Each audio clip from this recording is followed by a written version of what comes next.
Amoebic മസ്തിഷ്ക ജ്വരത്തെ തുടർന്ന് നിരീക്ഷണത്തിൽ കഴിയുന്ന കുട്ടികളുടെ പരിശോധനാ ഫലം നെഗറ്റീവ്. മൂന്നിയൂർ സ്വദേശികളായ 4 കുട്ടികളുടെ പരിശോധനാ ഫലമാണ് പുറത്തുവന്നത്. സമീർ സി മുഹമ്മദ് ഉണ്ട് കോഴിക്കോട് നിന്ന്. സമീർ, വിവരങ്ങൾ എന്തൊക്കെയാണ്?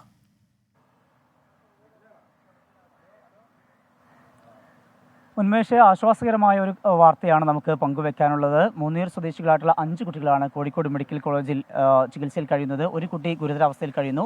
മറ്റ് 4 കുട്ടികളുടെ കൂടി പരിശോധനയ്ക്ക് അയച്ചിരുന്നു. ആ 4 പരിശോധനാ ഫലങ്ങളാണ് ഇപ്പോൾ വന്നിരിക്കുന്നത്. കോഴിക്കോട് മെഡിക്കൽ കോളേജിൽ തന്നെ നടത്തിയിട്ടുള്ള പരിശോധനയിലാണ് 4 നെഗറ്റീവാണ് എന്നുള്ള കാര്യം കണ്ടെത്തിയിരിക്കുന്നത്. തീർത്തും ആശ്വാസകരമായ ഒരു കാര്യം തന്നെയാണത്.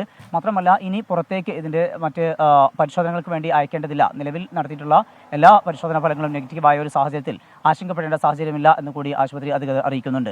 ഒപ്പം തന്നെ എടുത്തു പറയേണ്ട മറ്റൊരു പ്രധാനപ്പെട്ട കാര്യം, 5ാമത്തെ കുട്ടിയുടെ ആരോഗ്യനില അതീവ ഗുരുതരമാണ്.